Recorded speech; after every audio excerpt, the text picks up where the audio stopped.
This is the MCTV Weekday Update.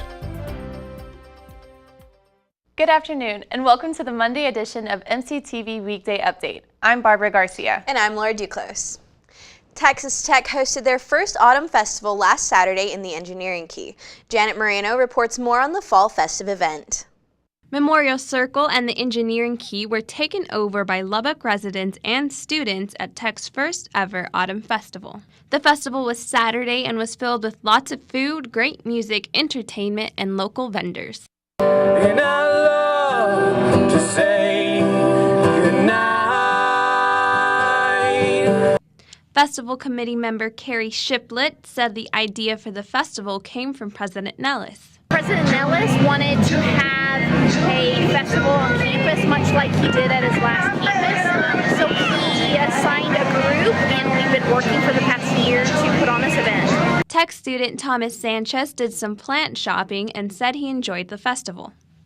It's really fun. I love how we all the different vendors coming out showing off their private wares. I mean, a lot of stuff's really creative, really open, really artsy, and I love this. I really love the trapezist performance. It was very interesting. It had a really big plot twist with a little kid going up there too. I was not expecting that little child to be able to do that.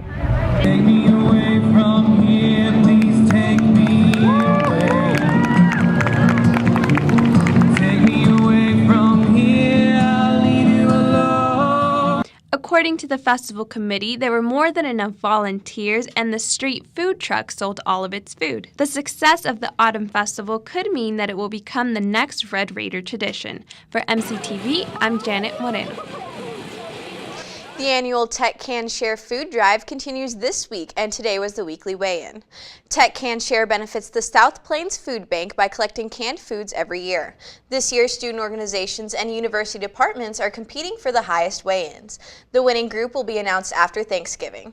You can donate canned foods at the sub drop-off location anytime between now and November 24th. You can also donate at the Greek Circle drop-off today from 5 to 7:30. High Point Village hosted their annual Can Do Gala at the Overton Hotel. Kaylee Pausell reports on the event and how it provides a helping hand to the Lubbock community. High Point Village, a local nonprofit in Lubbock, Texas, held their Can Do Gala on Thursday. We have been working on the runway show for like 2 or 3 months almost. Many of the audience agreed that the fashion show was their favorite part. My favorite part of the event was the villagers and doing their style show. It was amazing to see them shine on stage as they walked on stage for everyone. They had so much fun, and I just really loved seeing them. Really, my favorite part was probably seeing the kids do their fashion show. I mean, they would give competition to any runway in New York or Paris or anywhere else because, I mean, they were absolute stars tonight. And the charisma and the energy they had, showing off their clothes, showing themselves off, it was just great. I think they were all really nervous at first and they were like kind of freaking out, and then as soon as they walked on stage and everybody stood up and clapped, you could just tell like every single thing that they were worried about was gone, and they had so much fun. For MCTV, I am Kaylee Pausell. Texas Tech soccer has been taking the lead and playing at the top of their game this season. The women's soccer team blew out Prairie View A&M 8-0 last Friday in the first round of the NCAA tournament. Junior Janine Becky scored 3 goals in the contest, making her the first Red Raider to accomplish that mark in an NCAA championship game. The team will now head to Gainesville, Florida for the second round of the match of the tournament.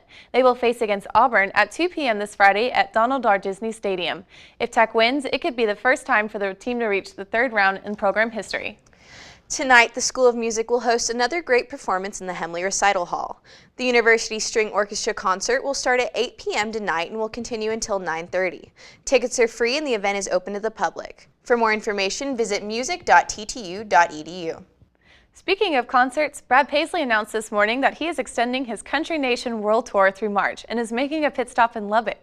Brad Paisley is scheduled to perform at the United Supermarkets Arena on March 7th at 7:30 p.m. The opening acts include Parmalee and the Swan Brothers.